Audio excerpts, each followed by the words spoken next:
Hello everyone, what's up guys, कैसे हो आप सभी। फर्स्ट ऑफ ऑल आप सभी को गुड मॉर्निंग, तहे दिल से सुप्रभात, नमस्कार। सो डियर स्टूडेंट्स, आज के इस वीडियो में हम देखने वाले हैं केमिकल काइनेटिक्स चैप्टर, ठीक है भाई आपका। और केमिकल काइनेटिक्स चैप्टर का एक छोटा सा टॉपिक कवर करने वाले हैं हमने प्रीवियस लेक्चर में। हाँ भाई, ओके।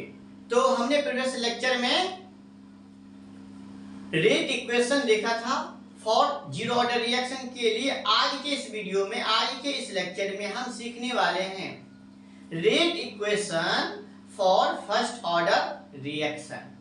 तो आज हम देखने वाले हैं integrated rate equation for first order reaction. तो रेट इक्वेशन कैसे फाइंड आउट किया जाता है, कैसे निकाला जाता है, उसका फॉर्मूला क्या होता है, ये सारी चीज हम सीखने वाले हैं। और फिर जो मेरा अपकमिंग वीडियो रहेगा, अपकमिंग लेक्चर रहेगा, उसमें हम क्वेश्चंस वगैरह भी प्रैक्टिस करने वाले हैं। ओके, तो चलिए आप लोग क्या करें भाई, हेडिंग लगाएं। हेडिंग लगाएं। हेडिंग क्या लगाना है, देखिए, integrated rate equation for first order reaction. ठीक है, फर्स्ट ऑर्डर रिएक्शन के लिए हम देखने वाले हैं इंटीग्रेटेड रेट इक्वेशन। चलिए यहां पर देखिए, ये आपका क्या है भाई, ये आपका रिएक्टेंट है और ये क्या बना रहा है भाई, प्रोडक्ट बना रहा है। क्या बना रहा है, प्रोडक्ट बना रहा है। ठीक है, अब यहाँ पर आइए, एक चीज मैं स्टार्ट करता हूँ, उसके बाद मैं आपको स्टेप बाय स्टेप समझाता हूँ। ठीक है, तो एक चीज बताइए, मैं यहां से स्टार्ट करता हूं, ध्यान से देखिए। हम यहां पर क्या लिख सकते हैं, देखिए भाई, हम यहां पर लिख सकते हैं minus dx bye dt।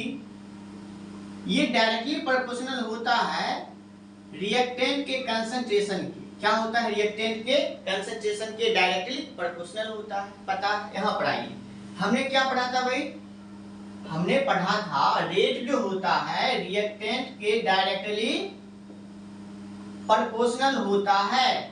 Rate reactant के कंसंट्रेशन के डायरेक्टली प्रोपोर्शनल होता है। इसका मतलब रिएक्टेंट के कंसंट्रेशन अगर बढ़ेगा तो रेट भी क्या होगा, बढ़ जाएगा। अगर रिएक्टेंट का कंसंट्रेशन डिक्रीज करेगा तो रेट ऑफ रिएक्शन भी क्या हो जाएगा, डिक्रीज कर जाएगा। भाई इसी को हम लोग क्या कहते हैं, रेट ऑफ रिएक्शन बोलते हैं। क्या बोलते हैं, rate of reaction. Rate of reaction जो होता है रिएक्टेंट के कंसंट्रेशन के डायरेक्टली प्रोपोर्शनल होता है। ये बात समझ में आई। अच्छा, रेट बराबर क्या होता है भाई, रेट बराबर dx बाय dt होता है, आप लोगों को पता है। ठीक है, अच्छा, इसी को हम क्या C2 minus C1 T2 minus T1 लिखते हैं, dx बाय dt। ये dx बाय dt क्या है, C2 माइनस C1 है। ठीक है, T2 माइनस T1 है। इसका मतलब ये कि ये C2 क्या है, C2 है final concentration of reactant, C1 क्या है, initial concentration of reactant, T2 क्या है भाई, फाइनल टाइम, ये T1 क्या है भाई, आपका इनिशियल टाइम। ठीक है, मैंने प्रीवियस लेक्चर में पढ़ा था ये चीज।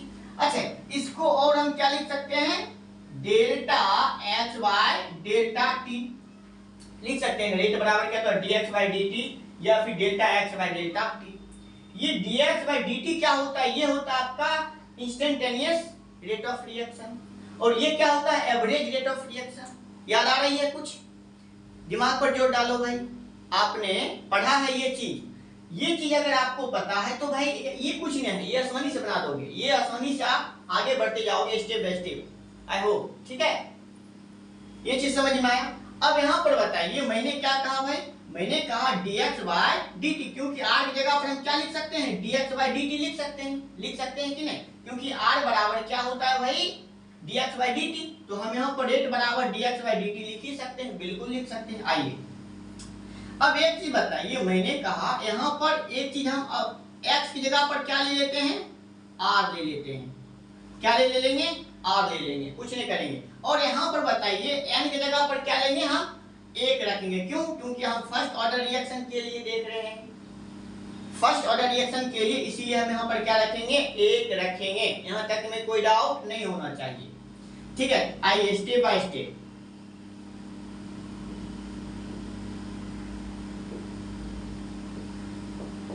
अब एक चीज बताइए, इस साइन को हटाएंगे, प्रोपोर्शनल साइन को हटाएंगे तो यहाँ पर क्या देंगे? के देंगे। आर है तो आर रखें, कोई दिक्कत नहीं। अब आपको क्या करना है? dt को इधर और r1 को इधर लाइए, तो क्या हो जाएगा?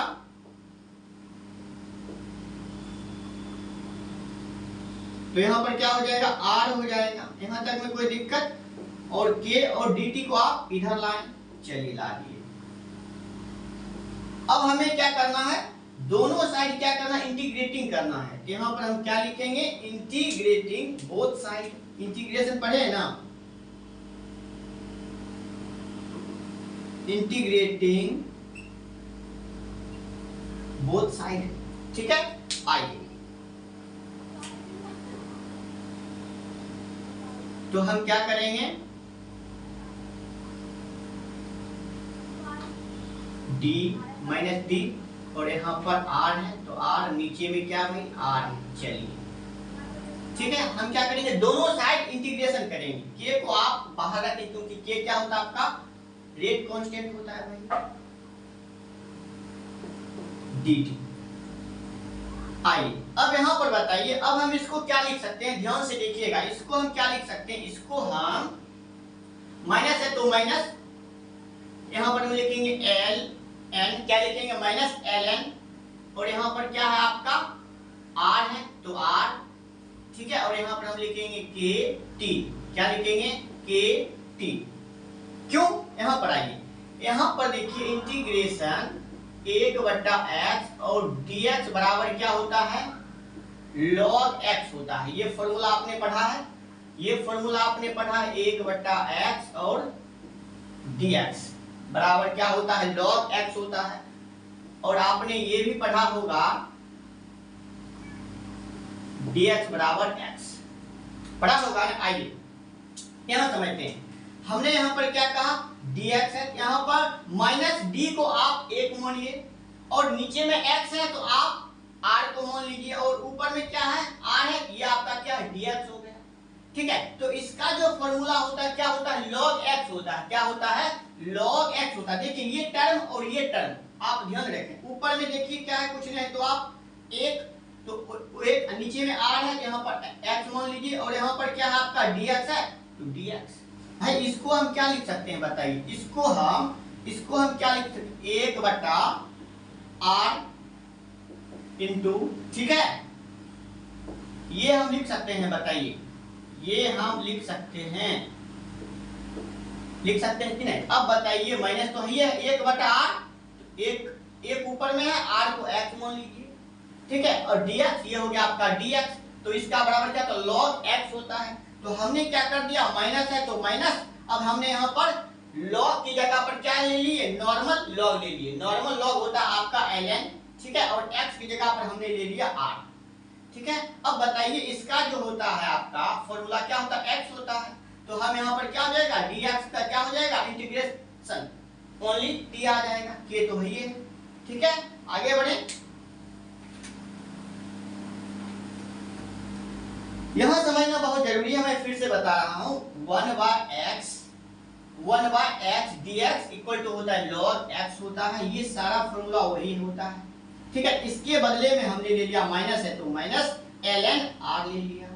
अब dx का फॉर्मूला क्या होता है? x होता है, तो मैंने k को बाहर रखा, dx t log integration dt है, तो हमने ओनली t ले लिया है। अब हम इसको यहाँ पर प्लस i दे देते हैं। क्या देंगे? प्लस i, और ये हो गया समीकरण 1। क्या हो गया आपका? समीकरण 1 हो गया। इसको मिटाते हैं।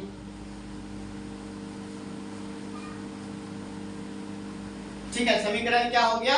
1 हो गया। अब हम यहाँ पर देखिए क्या करते हैं। यहाँ पर अब हम लिखते हैं, अच्छा, यदि आपका, देखिए, यदि आपका इफ टाइम 0, तो रेट जो हो, ये जो r जो हो जाएगा r नोट के बराबर होगा। क्या हो जाएगा भाई, यदि टाइम आपका 0 है, टाइम 0 तो R जो हो जाएगा R नोट के बराबर हो जाएगा। R क्या है, R यहाँ पर होता है आपका final concentration of reactant. R note क्या होता है, इनिशियल कंसंट्रेशन ऑफ रिएक्टेंट। भाई जब टाइम 0 है, सुनो, जब टाइम 0 का मतलब क्या, रिएक्शन स्टार्ट नहीं हुआ है। रिएक्शन स्टार्ट नहीं हुआ है तो जितना फाइनल कंसंट्रेशन है रिएक्टेंट का उतना ही इनिशियल कंसंट्रेशन होगा रिएक्टेंट का। बात समझ में आया? इनिशियल का कंसंट्रेशन कितना है, R नोट है। इनिशियल कंसंट्रेशन रिएक्टेंट का R नोट है और बाद में क्या हो जाएगा, फाइनल कंसंट्रेशन भी उतना ही रहेगा। काहे कि टाइम क्या है, 0 है। टाइम 0 का मतलब रिएक्शन स्टार्ट नहीं हुआ है। बात समझ में आया भाई? टाइम अगर 0 है, टाइम 0 है तो R जो होगा R नोट के बराबर होगा। बात समझ में आई? टाइम अगर 0 है, R जो होगा R नोट के बराबर होगा। R क्या होता है, ये होता है आपका फाइनल कंसंट्रेशन ऑफ रिएक्टेंट और ये R नोट क्या होता है, initial concentration of reactant. R है final concentration of reactant, R note क्या है, इनिशियल कंसंट्रेशन ऑफ रिएक्टेंट। मैंने कहा टाइम 0 है, टाइम 0 का मतलब रिएक्शन स्टार्ट नहीं हुआ है। रिएक्शन स्टार्ट नहीं हुआ है तो जो इनिशियल कंसंट्रेशन ऑफ रिएक्टेंट है फाइनल कंसंट्रेशन ऑफ रिएक्टेंट के बराबर होगा, क्योंकि टाइम 0 है। टाइम 0 मतलब रिएक्शन स्टार्ट ही नहीं हुआ है। जब रिएक्शन स्टार्ट नहीं हुआ है तो जो शुरू में रिएक्टेंट का कंसंट्रेशन है वही बाद में भी क्या होगा, रिएक्टेंट का कंसंट्रेशन बराबर ही होगा, ताकि टाइम 0 है। टाइम 0 का मतलब रिएक्शन स्टार्ट नहीं हुआ है। सीधी बात है। आइए, समझ में आई बात? अगला स्टेप, आगे बढ़ते हैं।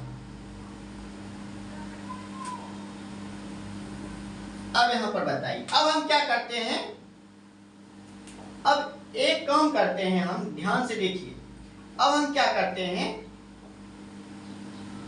यहां पर आपका क्या है, माइनस ln है, क्या है, ln है।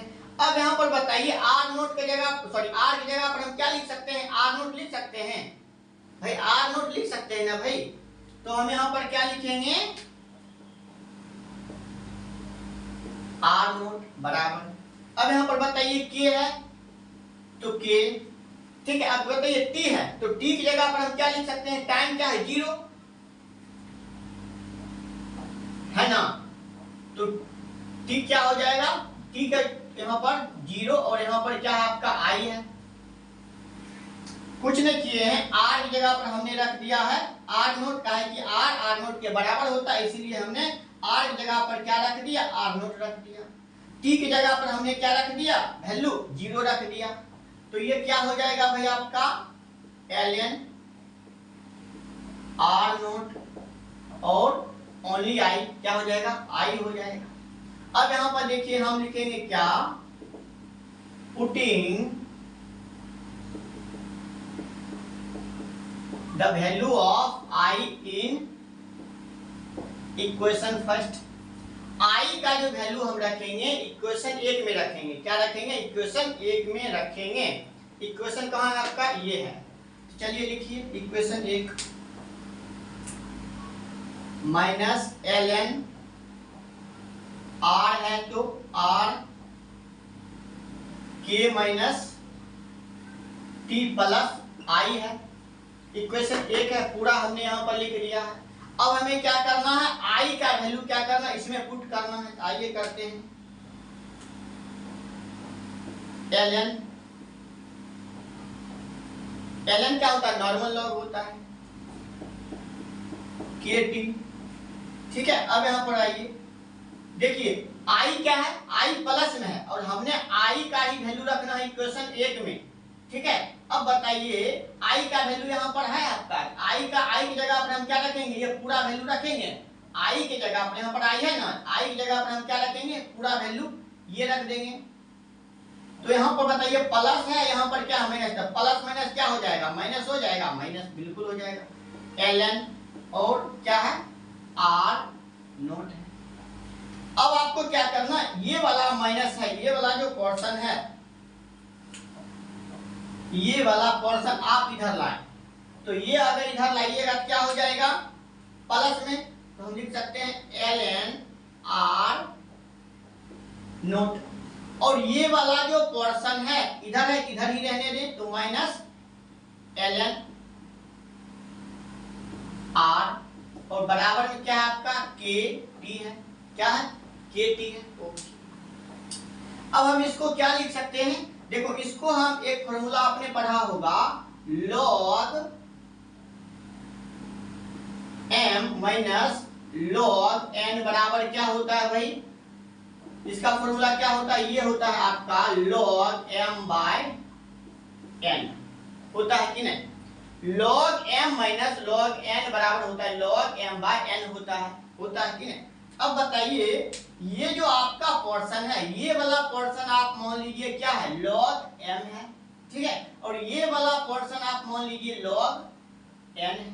तो भाई log m और log n को हम इस फॉर्म में लिख सकते हैं, इस रूप में लिख सकते हैं, बिल्कुल लिख सकते हैं। तो हम क्या लिखेंगे यहाँ पर लिखेंगे ln, क्या लिखेंगे ln, उसके बाद ऊपर में क्या भाई r नोट है, क्या है r नोट है, और नीचे में n है तो हम r लिखेंगे, सिर्फ क्या लिखेंगे r लिखेंगे, और यहाँ पर ये क्या है के टी है।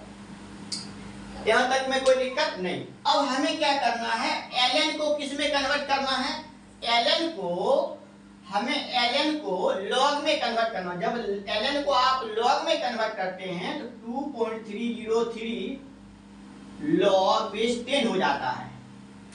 तो ln को अब हम किस में कन्वर्ट करेंगे, log में, इसमें log में। जब log में कन्वर्ट करेंगे तो क्या होगा, यहाँ पर बताइए, यहाँ पर हो जाएगा 2.303 log बेस 10, और ये क्या है आपका r नोट, और नीचे में r है,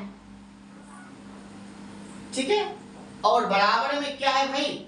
अब बताइए यहाँ पर क्या है, यहाँ पर के टी है, तो के को यहीं पर रहने देते हैं, टी को इधर लाते हैं, क्या हो जाएगा, इधर हो जाएगा आपका टी। तो फाइनल आपका फॉर्मूला आ गया, this is your integrated rate equation for first order reaction. तो आप के को इधर रखें या के को इधर रखें, एक के बात है। तो के बराबर क्या हो जाएगा, के बराबर हो जाएगा 2.303 log बेस 10 अपन टी r नोट अपन r। बात समझ में आई। अच्छा, इसको और आप क्या लिख सकते हो, देखो आप इसको इसी प्रकार ये भी लिख सकते हो, के को आप इधर रहने दो, के को इधर ला दो, सारा चीज उधर कर दो, क्या हो जाएगा 2.303 log बेस 10 r नोट अपन r, होगा कि नहीं, बताइए होगा कि नहीं। ये फॉर्मूला यही तो है भाई, यही तो है, के बराबर 2.303 log base 10 r naught by r। अब रही बात यहाँ पर के क्या होता है, ये के क्या है, ये है भाई आपका रेट कांस्टेंट। क्या है आपका रेट कांस्टेंट, ये तो आपको पता ही है। आर नोट क्या होता है भाई, आर नोट होता है, मैंने क्या कहा, initial concentration of reactant. R क्या होता है भाई, final concentration of reactant. I hope कि आपने बारीकी से समझा होगा, स्टेप बाय स्टेप, ठीक है। यहाँ पर 2 पॉइंट वो चीज है जहां पर आपको बहुत जरूरी समझना होता है। एक तो यहाँ पर समझना होगा, ठीक है, एक यहाँ पर, और एक मैंने कहा इस फॉर्मूले को याद रखिएगा, log m minus log n equal to हो जाता है आपका log m by n। This is your formula, ये आप फॉर्मूला याद रखें फॉर रिमेंबर, ठीक है। तो आई होप कि ये चीज आपको समझ में आ गया होगा। चलिए मिलते हैं फिर नए वीडियो में, तब तक के लिए जय हिंद जय Bharat, take care all of you, tata bye bye.